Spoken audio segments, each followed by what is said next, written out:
بات یہ ہے بھائی کہ جتنے سوال پوچھے ہیں آج کسی غریب آدمی کی اینک سے لگا کے ذرا پوچھیں تو آپ کو جواب مختلف ملے گا.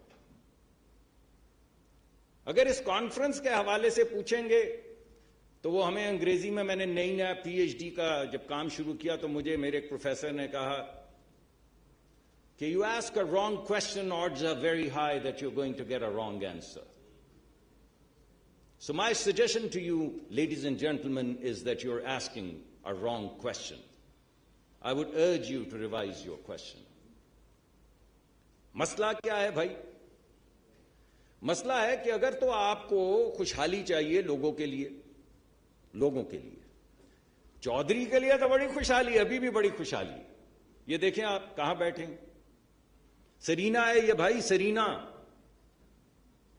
اس سے مہنگی کوئی جگہ نہیں ہے.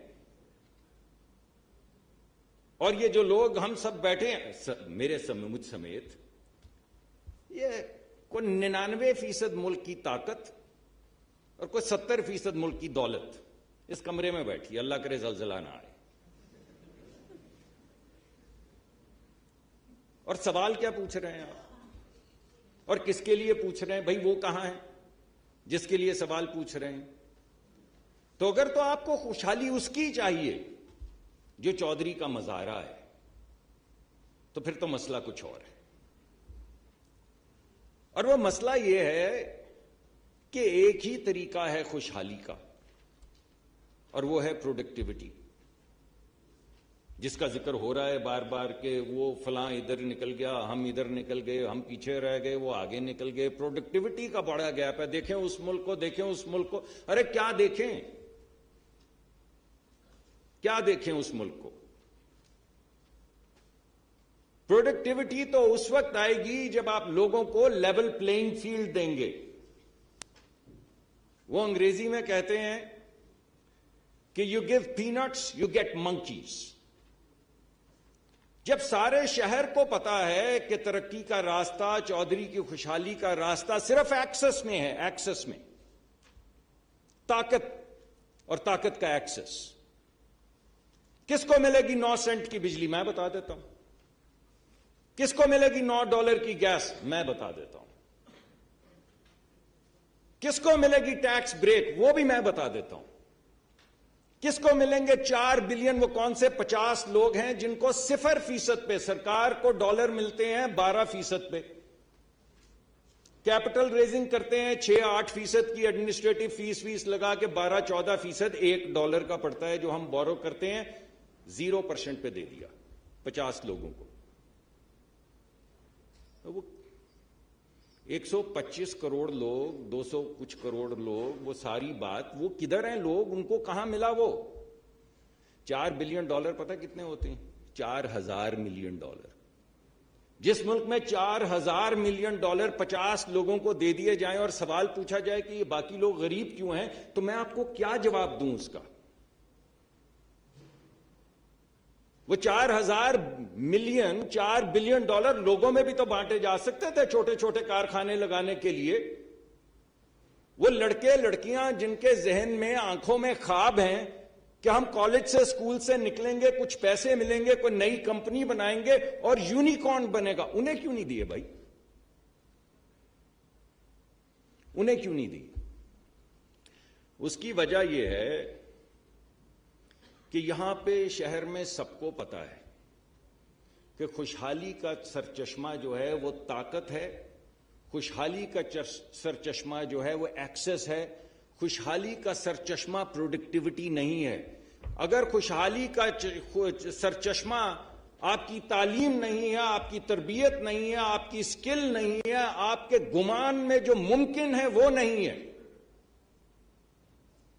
اور سب کو پتا ہے کہ ڈاکٹر صاحب کو مل لو، یہ لگے ہیں وزیر، ان نے کرنا ہے فیصلہ تو کروا لیں، چند سیکرٹری، چند ڈاکٹر صاحب. تو وہ بندہ پھر پروڈکٹیوٹی نہیں ڈھونڈتا بھائی. وہ یہ نہیں سوچتا کہ نیا خیال کیا ہے.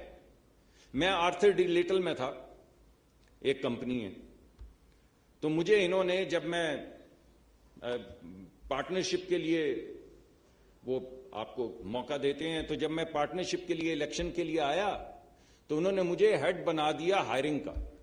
یہ سن 2000 کی بات. تو ہم ینگ 22-25 سال کے لڑکے لڑکیوں کو ٹاپ 6 اسکول تھے ہمارے جن میں سے ہم ٹاپ 2% کلاس کو ہائر کرتے تھے اور 50% کو پہلے 5 سال میں فائر کر دیتے تھے. This was our model of hiring. Top 6 schools, top 2% of the class, 50% fired in the first 5 years. And continue to get those top 2% and continue to fire them till you get those 50 people or 100 people on whom you're going to bet. ہم ان کو higher کرنے جا رہے ہیں. ایک 24 سال کے لڑکے کو یا لڑکی کو یا 25 سال کے, اور اس کو کہہ رہے ہیں کہ تجھے $1,20,000 دیں گے سن 2000 میں. وہ کہتا ہے بھاگ جائے ادھر سے, نہیں چاہیے نوکری.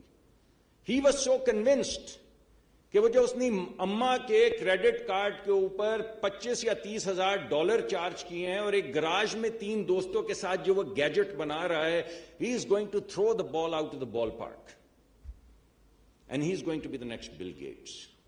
کس کے میں جرت ہے کہ وہ گمان اپنے ذہن میں لا سکے؟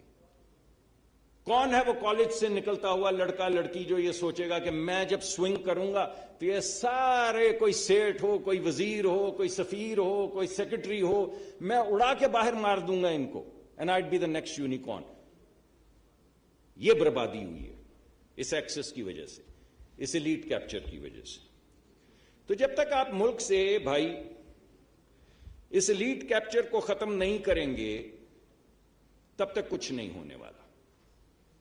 جب تک یہ گفتگو رہے گی کہ مجھے سستی دے دے, مجھے یہ دے دے, مجھے وہ دے دے, مجھے پروٹیکٹ کر لے, میرے اوپر یہ ٹیرف لگا کے مجھے اجازت دے دے, کچھ نہیں ہونے والا. ابھی پرائم منسٹر نے مجھے ایک ملک سے آنے والی تمام سرمایہ کاری کا انچارج بنایا, تو میں گھومتا رہتا ہوں. آپ سارے بیٹھے ہوئے ہیں یہاں پہ, آپ سب کی سب سے زیادہ طاقت ہے, سب سے زیادہ کریٹیو آئیڈیاز آپ کے پاس ہیں. $1 بلین کا مجھے آئیڈیا بتائیں ایکسپورٹ بیسڈ. جو انویسٹر آتا ہے آپ اس کو کہتے ہیں ڈومیسٹک کنزمپشن کے اندر پیسے لگا دو, سیمنٹ مل لگا دو, بڑے پیسے ہیں, ہم تمہیں سستا ٹیرف لے دیں گے, ہم تمہیں سستی بجلی لے دیں گے. ارے بھائی جب اتنے ڈھیر پیسے سستی بجلی سے ملتے ہوں یا سستی گیس سے ملتے ہوں یا پروٹیکشن اور ٹیرف سے ملتے ہوں, تو کوئی اندھا ہے کہ وہ آ کے دن رات محنت کر کے نئی گیجٹ بنائے گا, پروڈکٹیو کوئی چیز بنائے گا اور پوری دنیا کی کمپیٹیٹو مارکیٹ میں ایکسپورٹ کرے گا, تو ایکسپورٹ نہیں ہوتی. یہ بوم بسٹ کا سائیکل معلوم ہے کیوں ہے؟ کیونکہ ہر ڈالر جو ہم امپورٹ کرتے ہیں اس میں 10 سینٹ سے کم جاتا ہے ایکسپورٹ میں اور 90 سینٹ جاتا ہے کنزمپشن میں, کیونکہ کنزمپشن میں پروٹیکشن کی وجہ سے اتنے ڈھیر پیسے ہیں کہ کسی عقل کے اندھے کو ایکسپورٹ کرنے کا گمان میں آئے گا. اور بھائی اتنے ڈھیر پیسے اگر لوکل پروٹیکشن میں اور ایکسس میں اور ایلیٹ کیپچر میں آپ نے لگا رکھے ہیں تو ایکسپورٹ کہاں سے ہوگی؟ اور ایکسپورٹ نہیں ہوگی تو گروتھ نہیں ہوگی. گروتھ اس وجہ سے نہیں ہوگی کہ جیسے ہی گروتھ کریں گے امپورٹ بڑھ جائے گی, ایکسپورٹ تو ہو نہیں رہی, اس کے بدلے میں 3-4 سائیکل میں بسٹ 3-4 سال میں بسٹ آ جائے گا. تو boom bust boom bust boom bust, elite capture کی بات نہیں کرنی, پروٹیکشن کی بات نہیں کرنی, بوم بسٹ کی بات کرنی ہے. تھیوری دینی ہے آپ کو, ایسی تھیوری کہ آپ شیشے میں اتریں. تو میں نے کہا شیشہ ہی توڑ دو, نہ شیشہ رہے گا نہ آپ اتریں گے اس میں. تو مجھے اگر آپ اس کانفرنس کے اختتام پہ میرے ایک سوال کا جواب دے دیں کہ یہ سوال آپ پوچھ کس کے لیے رہے ہیں, اگر تو اسی انڈسٹری کو بچانے کے لیے پوچھ رہے ہیں جو پروٹیکشن کی وجہ سے بچی کھڑی ہے, اور آپ کا سلوشن یہ کہ تھوڑی اور دے دے, ذرا تھوڑی اور بچ جائے, تو بچا لیں. وہ انگریزی میں کہتے ہیں بھائی کہ definition of insanity is to do the same thing over and over and over and over again and expect a different result. وہ تو ہونے والا نہیں. ایک دفعہ پھر کر کے دیکھ لیں, ایک دفعہ پھر ذرا پروٹیکٹ کر کے دیکھتے ہیں. 70 ہی ہوئے نا سال, ینگ ملک ہے, 80 سال ہوئے, کیا ہوا؟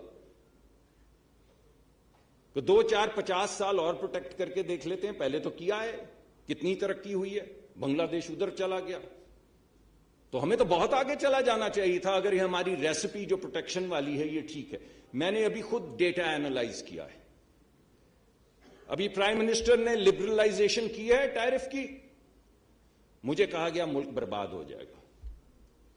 لبرلائزیشن کی ہے, ٹیرف نیچے کیا ہے, ملک برباد ہو جائے گا. میں نے کل رات کو ڈیٹا ختم کیا اینالائز کرنے میں. جس جگہ پہ پروٹیکشن ہٹائی ہے وہاں پہ امپورٹ نہیں بڑھی, جہاں نہیں ہٹائی وہاں بڑھ گئی ہے. واہ کیا بات ہے. جہاں پہ آپ نے ٹیرف کم کیا ہے وہاں پہ امپورٹ نہیں بڑھی, وہاں پہ کوئی 15-20% بڑھی ہے. جہاں نہیں کیا وہاں پہ 30-35% بڑھی ہے. تو کیا ہو رہا ہے یہاں پہ؟ ٹیرف لبرلائزیشن تو امپورٹ نہیں بڑھ رہی, تو پھر کس چیز سے بڑھ رہی ہے؟ تو وہ سوال کا جواب تو میں آپ کو دے چکا ہوں, لیکن اس کانفرنس کے لیے سوال ہی کی شکل میں آپ کے پاس چھوڑے جاتا ہوں. تو بھائی بات یہ ہے کہ جب تک آپ ڈیموکریٹائزیشن آف کیپٹل نہیں کریں گے, جب تک آپ یہ $4,000 ملین مڈ سائز کمپنیوں کو نہیں دیں گے, جب تک سرکار اور چند حضرات کی اجارہ داری ان بلینز اور بلینز آف ڈالرز پہ رہے گی, تو چند حضرات جو چودھری صاحب ہیں دھوکہ منڈی کے, ہم سمیت, انہی کو بلا کے انہی سے پوچھ رہے ہیں کہ مسئلہ کیا ہے. مسئلہ ہی تو ہے اس کمرے میں, اور ہے کیا؟ تو جب تک آپ کیپٹل کی ڈیموکریٹائزیشن نہیں کریں گے کچھ نہیں ہونے والا. جب تک آپ ایکسس کی ڈیموکریٹائزیشن نہیں کریں گے کچھ نہیں ہونے والا. جب تک آپ امید کو ڈیموکریٹائز اس ملک میں نہیں کریں گے کہ ہر بچہ بچی جو اسکول کالج سے نکل رہا ہے, بالخصوص